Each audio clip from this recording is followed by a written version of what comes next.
विधानसभा चुनाव आया सर पर तो लंबे समय के बाद फिर चर्चे में आ गए समाजसेवी व्यवसायी कृष्णा प्रसाद उर्फ कृष्णा प्रसाद कुशवाहा। तड़का लगाया है भाजपाई राजनीति का, पवित्रता की देवी छठ मैया की सेवा का। चुनाव में आजमा सकते हैं किस्मत। भाजपा नेताओं से हरी झंडी मिलने का है करीबियों का दावा। शहर में खासकर हिंदी भाषियों में बढ़ गई है उत्सुकता। 5 साल बाद फिर चुनावी मैदान में उतरेंगे करने खेला। पिछली बार मिली थी हताशा, ना माया मिली थी, ना मिले थे राम। क्या होगा इस बार का परिणाम? तो आज चर्चा होगी इसी मुद्दे की। कृष्णा प्रसाद पर केंद्रित होगा आज का ये वीडियो। एक बार फिर से अभिवादन स्वीकार करें श्वेता पांडे का। आप जुड़ चुके हैं आर्थिक धारा के साथ, चैनल को सब्सक्राइब कर लीजिए, फिर बढ़ाएंगे इस चर्चा को आगे। पहले व्यवसायी, फिर समाज सेवी, फिर राजनेता। मिली विफलता तो राजनीति से किया हाय तौबा। फिर व्यवसाय, फिर समाज सेवा और 5 साल बाद फिर से राजनीतिक सक्रियता। यही पूरी कहानी है कृष्णा प्रसाद की। छठ मैया की सेवा के नाम पर खुद की ब्रांडिंग का सिलसिला रहता है जारी। दो पहचान, दो सक्रियता में होती है गडमड। तो पहले समझते हैं व्यवसाय राजनीति के समीकरणों को। वैसे तो उनका व्यवसाय जुड़ा है मूलतः कोयले से, रेल साइडिंग से विभिन्न कंपनियों के लिए लोडिंग, क्वालिटी की जांच और सुरक्षित ट्रांसपोर्टिंग। कंपनी का नाम है universal placement services private limited. सामाजिक स्तर पर जुड़े हैं ली क्लब से, जो नुनिया नदी के किनारे सेवा करती है छठ पूजा के दौरान। 2 दशकों तक व्यवसाय में कमाई अकूत संपत्ति, तो समाज सेवा कर समाज में दर्ज की अपनी उपस्थिति। शुरुआती दौर में सीमित रहे सामाजिक गतिविधियों तक ही। जब मिलने लगा सम्मान तो चाहत बढ़ी सत्ता की। साल 2020 में वीरभूम में आयोजित समारोह में शामिल हो गए भाजपा में। राष्ट्रीय अध्यक्ष जेपी नड्डा ने दी थी सदस्यता। लगा राज्य सरकार पर कब्जा होगा भाजपा का। आसनसोल नॉर्थ विधानसभा इलाके में की अपनी दावेदारी, लेकिन राजनीतिक दांव पेंच से थे वे अनजान। समझ थी कि हर समीकरण है बिकाऊ, लेकिन नहीं मिला चुनावी टिकट। निशाने पर आ गए सत्तासीन पार्टी तृणमूल के। व्यवसाय पर हुआ चोट तो आ गई समझ राजनीति की। घोषणा की भाजपा से अलग होने की, लेकिन व्यवसाय को लाइन पर लाने में लग गए वर्षों। अभी भी सब कुछ नहीं है सामान्य, लेकिन आ गया फिर से विधानसभा का चुनाव। कीड़ा काटने लगा है नए सिरे से। कुछ महीनों से संपर्क कर रहे थे भाजपा नेताओं से, लेकिन इस बार है अधिक सचेत। फूंक फूंक कर रख रहे हैं अपने कदमों को। हरा सिग्नल मिलने के बाद बढ़ाई है सक्रियता। प्रधानमंत्री नरेंद्र मोदी के हैप्पी बर्थडे पर खुलकर उन्होंने दी बधाई, खूब की प्रशंसा।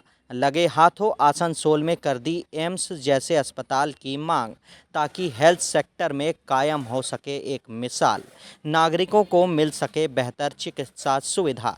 सहज सबके समझ में आ रही है नए सिरे से सक्रियता की वजह। कृष्णा प्रसाद की सामाजिक पूंजी है छठ पूजा के दौरान सेवा। हालांकि इसके नाम पर करते रहते हैं अपनी ब्रांडिंग, अपने अटपटे कार्यों से रहते हैं विवादों में। ब्रांडिंग के चक्कर में हमला कर बैठते हैं आस्था के महापर्व छठ की अंतरात्मा पर। चुनाव को देखते हुए फिर कर दी है बड़ी घोषणा। बराकर से पानागढ़ तक के छठ व्रतियों को देंगे निःशुल्क पूजन सामग्री। जारी किया है हेल्पलाइन नंबर भी। छठ व्रतियों की सेवा करती है विभिन्न संस्थाएं पूरे देश में। ली क्लब भी शामिल हैं इन्हीं में।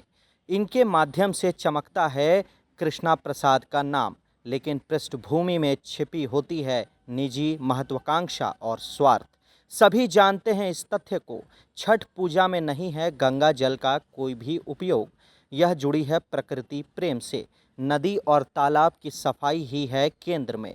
लेकिन हरिद्वार से गंगा जल लाने का किया कृष्णा प्रसाद ने ड्रामा। दुर्गा पूजा में होता है पंडाल बनाने के लिए खूंटी पूजन। कृष्णा प्रसाद ने छठ के लिए कर दिया भूमि पूजन।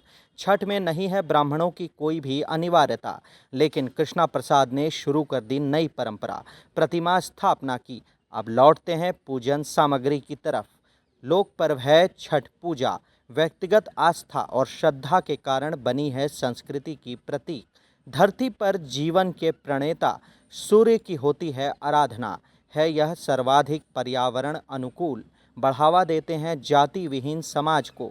समानता, बंधुत्व, एकता अखंडता की है प्रतीक, संसाधनों की नहीं है कोई भी अनिवार्यता, श्रद्धा और आस्था है बुनियादी तथ्य। श्रद्धालुओं का है मानना छठ पूजा करनी चाहिए अपनी पूजन सामग्री से ही। यह है आस्था और पवित्रता की पूजा। किसी से भीख मांगना, उधार लेना नहीं माना जाता शुभ। सिर्फ मनौती मांगने पर ली जाती है भीख, वह भी प्रतीकात्मक रूप से ही। जो पूजा में किसी विवशता में नहीं होते हैं शामिल, वे ही करते हैं पूजन सामग्रियों का वितरण। इसके लिए भी वे छठ मैया से करते हैं विनती अपनी विवशता बताकर। यही वजह है कि पूजा में नहीं है किसी सामग्री की अनिवार्यता। प्रकृति से जो है सहज उपलब्ध, उनसे ही करनी होती है आराधना। वंचित श्रद्धालु करते हैं इसकी तैयारी पहले से ही। सेवा के नाम पर संगठनों की रहती है सक्रियता। ग्रामीण अंचलों में सफाई तक सीमित होती है सेवा। इस बार भी कृष्णा प्रसाद ने जारी कर दी हेल्पलाइन फ़ोन नंबर। 10 दिन पहले तक उपलब्ध रहेगा व्रतियों के लिए यह हेल्पलाइन। ममता सरकार ने दुर्गा पूजा कमेटियों को दिया है 1,10,000, लेकिन बंगाल में होता है दुर्गोत्सव। कृष्णा प्रसाद से है अपील कि ना बनाए छठ पूजा को उत्सव, इसे रहने दें लोक पर्व ही, ना करे धन और प्रतिष्ठा का दिखावा। पूजा आस्था श्रद्धा नहीं होती दिखावे की चीज, ब्रांडिंग की चीज। पहले ही खड़े कर चुके हैं छठ पूजा को लेकर काफी विवाद। अपने जीवन की करेंगे समीक्षा तो मिल जाएगा इन सब का जवाब। चुनावी लाभ के लिए ना करे छठ मैया की आस्था पर चोट। इस वीडियो में इतना ही। व्यूअर्स, अपनी राय हमें कमेंट बॉक्स में जरूर दीजिए और चैनल को सब्सक्राइब कीजिए। साथ ही बेल आइकॉन प्रेस कर लीजिए और अगर फेसबुक पर देख रहे हैं तो पेज को फॉलो कर लीजिए।